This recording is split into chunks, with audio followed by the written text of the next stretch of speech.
Dr. B. I'm afraid to count how many years have we know each other. The roots of our friendship go back maybe half a century. When I was younger and more stupid, I used to create idols for myself. There were a few of them in my youth. The longest standing one were my father and my mentor. Being young, I did not see any weaknesses in my idols. Later I found some drawbacks in them, but I still continue to love them. Maybe wisdom comes with the ability to see defects in your idols, but to continue to love them in spite of this. With Igor, everything went to the opposite direction. I started knowing him without signs of idealization. Rather the opposite. I have an excuse. How can you admire someone a couple of years younger with no visible great accomplishments? You know, when you're a little bit over 20 and the other guy is a couple of years younger, you cannot take him seriously. Igor is from the average family. His mother passed away. He was in his 5th grade. His father, Roma, average car driver, was there, very friendly, but far from being smart. After Igor's mother was gone, Roma behaved as the single man without any responsibilities. He changed his girlfriend pretty often, and his attention were largely devoted to dogs and wrestling. The last straw in this kid-father relationship occurred when Roma sued Igor over an apartment. Housing was a big deal in Ukraine in those years. I first met Igor because of Zhuchka, a black Russian terrier bought by Roma, and left in Igor's care. I was a big man in the dog's world back then, and this breed was my favorite. I did not have feeling any spark between Igor and me at that time. We had met on several occasions and only tangentially knew each other. Around this time, Igor had earned a title of all-Ukrainian champion in classic wrestling. It was in a certain way the product of his father's attraction to sports. For a young boy, it was a valuable achievement, and later it helped him to enroll in the Agricultural Institute. In this damned dead country, winning a championship like that could somewhat compensate for the applicant's Jewishness in the eyes of higher education admission committee. Our next contact occurred another 5 years later. I was postgraduate and Igor had a year left in his veterinary diploma. These circumstances tied us up a bit closer together. In this period, Igor lived in a small room only 200 yards away from my house. There were no longer any connection between Igor and his father, and as a student, Igor had hardly any money to eat every day. I was not rich, but I was able to invite him for dinner or supper. We chatted during those meals, and one time I suggested we open a private business together. Anyone from the US will be unable to understand our life as it was then and there. It was Soviet life. Any private activity was strongly prohibited. It was considered an equivalent of anti-government activity. With all those consequences, there could be only one employer, the state. People with intellectual profession could earn very little money, especially the young one. Igor, who was nearly a veterinarian, and me, a big dog man, saw the squalidness of the few official veterinarian clinics there. It should be said, even in veterinary school, the act of practicing medicine on dogs and cats was portrayed as some kind of bourgeois triviality. Back in USSR, even a regular veterinarian service would begin in the same calculation. Is it worth to spend money to treat the animal, or better put it down? Under such thinking, the government clinics provide just minimal vaccination against zoonotic diseases, and that was it. But the people, I would say better part of them, who had hearts, accurately needed veterinary services, and their pets had to look for it underground. We took advantage of this tendency. My house was not big, but there was enough space to examine sick dogs. As dog cat lover, I was known rather well by numerous pet owners. Also, I was able to get some instruments and medicine to my science lab. The other necessities we bought on the black market. It also helped that I was rather knowledgeable in the physiology of animals, while Igor, in addition to the guidance he had received in vet school, had read almost all the obtainable literature on veterinary treatment of small animals that he could find. He was also theoretically familiar with the terminology of diagnosis and pharmacy, so the future of our business looks pretty good. Our first real client, I will remember her forever, was a 5-month-old German Shepherd. The puppy had stopped eating, it was crying, had a fever, and did not let us touch her back. The owner of the Shepherd had already visited the city clinic, and aside from rabies vaccination, got no help. Somebody recommended her to go to our place. At first look, we did not know where to start. Igor, for some reason known only to him, put his finger up the dog's anus, which the puppy had tried to keep especially untouchable. He found a sharp piece of bone there and took it out. As soon as he did this, the puppy went back to normal. It stopped crying, started begging for food, and ate everything we gave her right away. The fever had disappeared while we were talking to the owner. Miracle. You're miracle vets. The woman was very grateful. Because of this woman spread and instantly brought us popularity.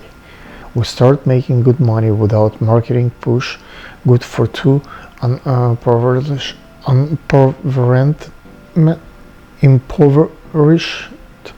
intellectuals. Our next big deal happened a couple of weeks later.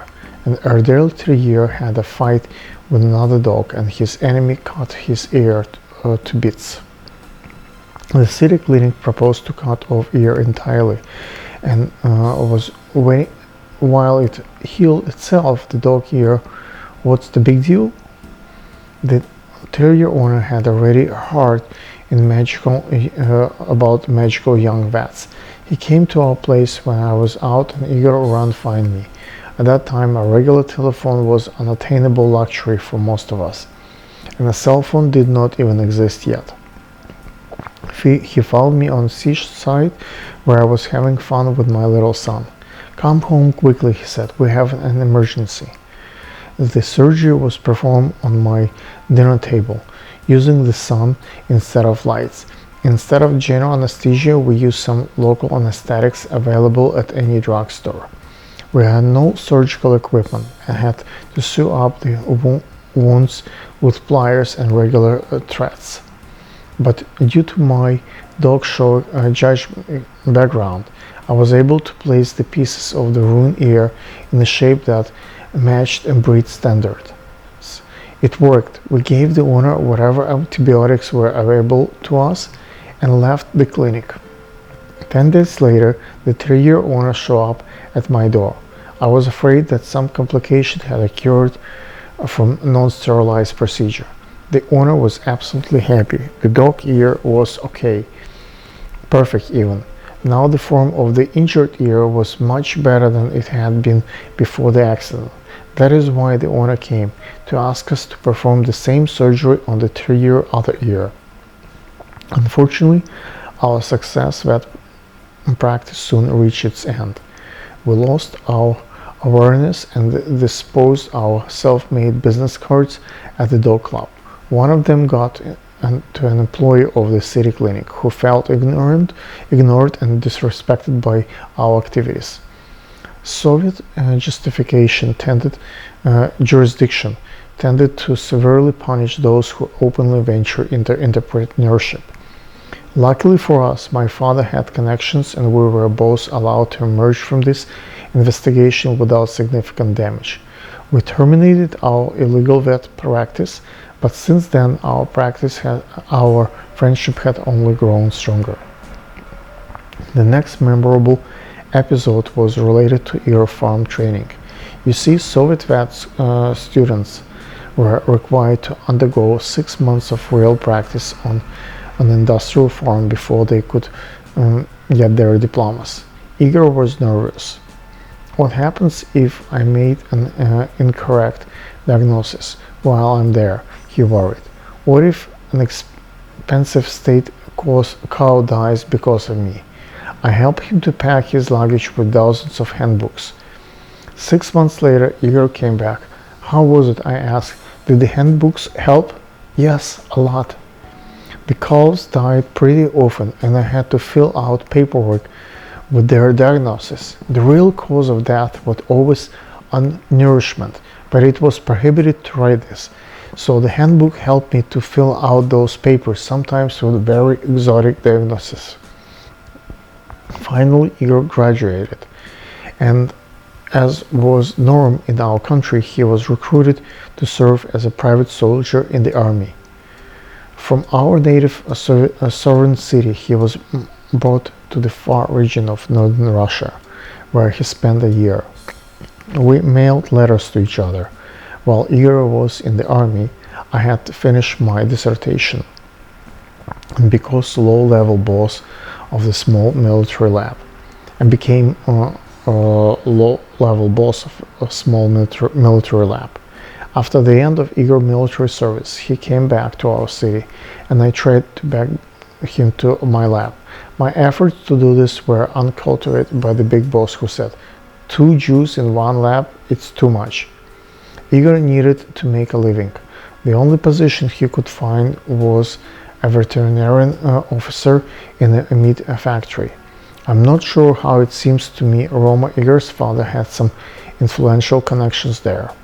If there was a case, it would be a second and the last time Igor received any sort of positive support from him.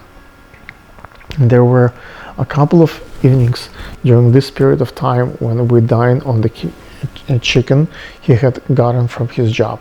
Igor was proud to feed me back then, but this period of being well fed did not last longer for him. The factory traditions included stealing. Everybody did it, and on a huge scale. It was the veterinarian's duty to cover up this side of administration activity. But Igor was very much afraid. In such conditions, you have only one choice: to become part of thievery or to leave. Igor left. Isn't it strange? A veterinarian with meager salary demands could not find a position. Those were the circumstances in which we lived. We have rejected from working in a lab for being Jewish, and he was rejected from working in the industry for being too honest. Igor's fortune turned after I got a grant to do research on a farm. The grant was small, but its execution was outside the jurisdiction of my employer and military lab that had rejected Igor's application for the grounds that his Jewishness. Because of this, I was able to hire Igor and face only a minor fight with my human resource department. We got good results there, by the way. Around the same time, Igor met a woman. She was a single mother with a respectable Jewish family that made really good money through unofficial illegal entrepreneurship. Igor behaved perfectly as a stepfather to the girl and was a very nice husband. The woman's parents were happy. In addition to everything else, Igor had a good appetite. It was to be explained that the woman's father, a successful underground businessman, had good money but bad health, and so did her mother and other relatives. The refrigerator at this house was always overloaded with various delicacies, and the most obvious sign of prosperity in that country. They had everything and a lot of it: meat, caviar, exotic fruits and berries, cakes, etc. But due to their ailing health, they were unable to consume those toxic products. Igor their only daughter groom could eat anything he wanted. The family was pleased with his ability. Before the wedding, Igor ordered a suit from very experienced tailor, and the tailor damned this order. Igor's size changed dramatically from one fitting to another.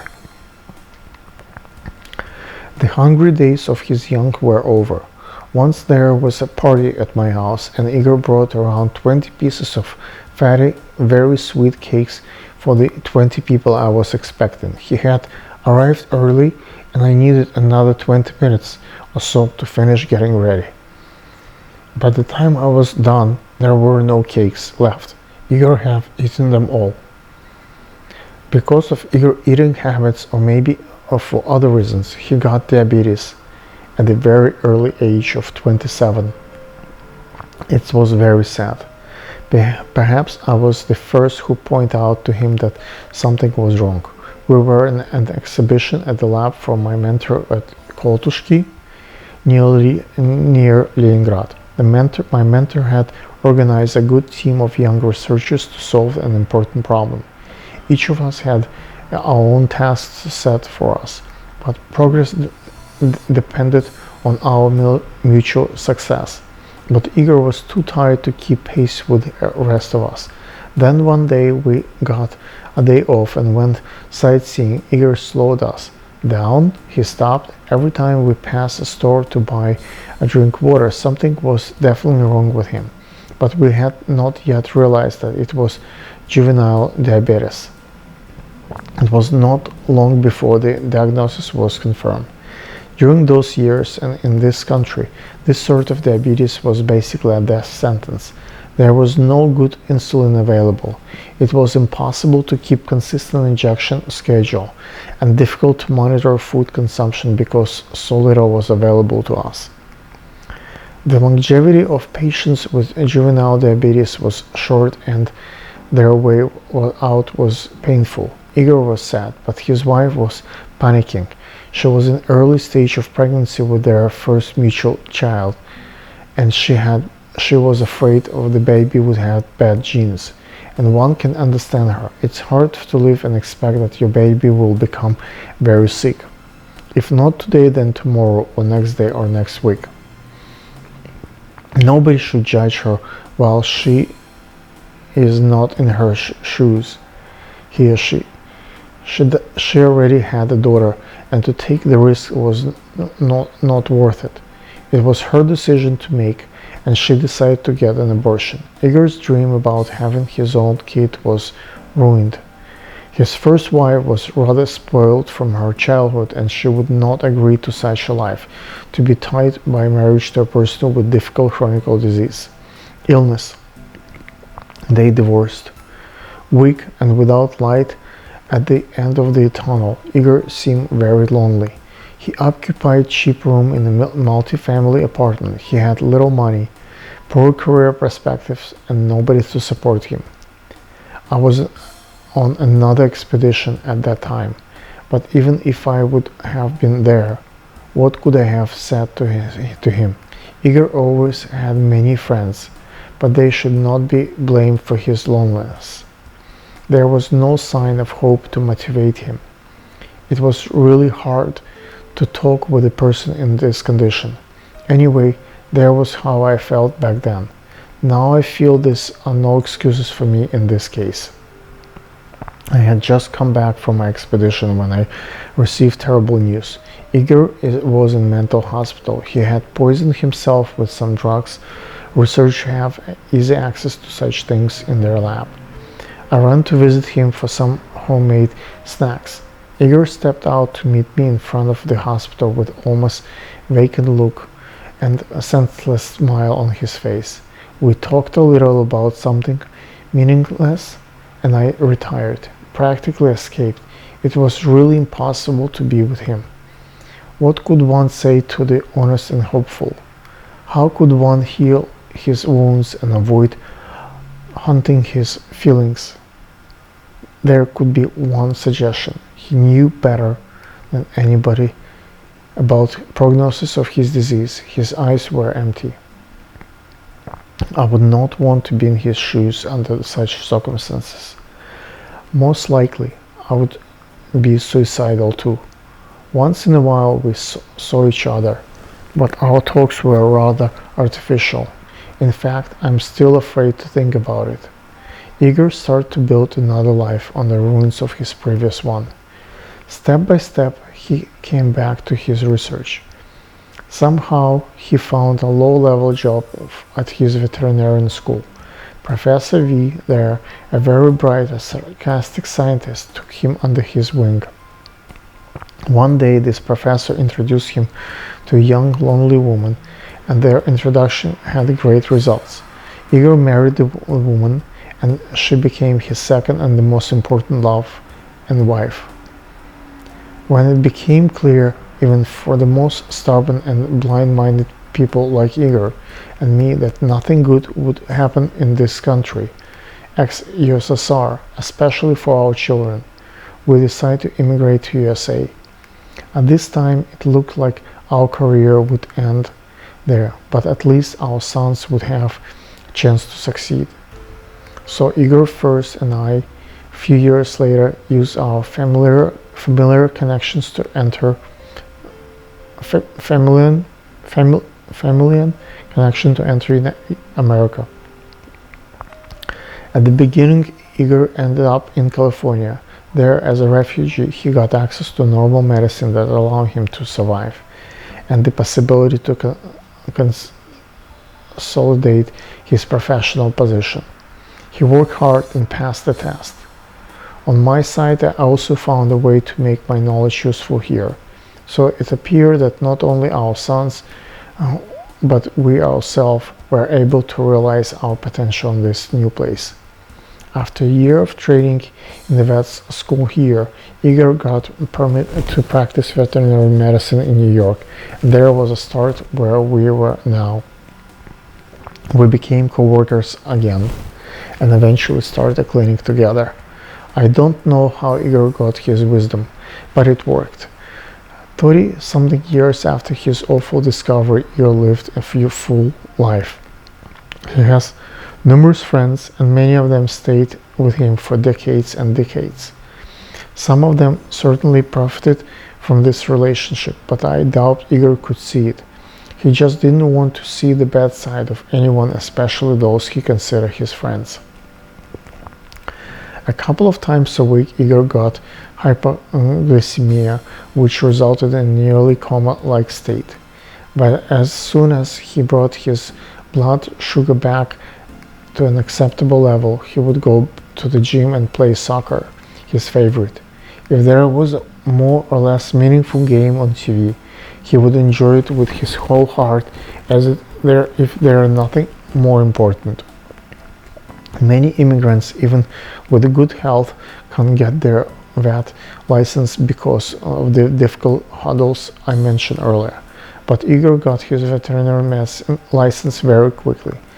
He worked, he supported his family on a decent level, meets friends, goes to parties, and partakes in many other activities.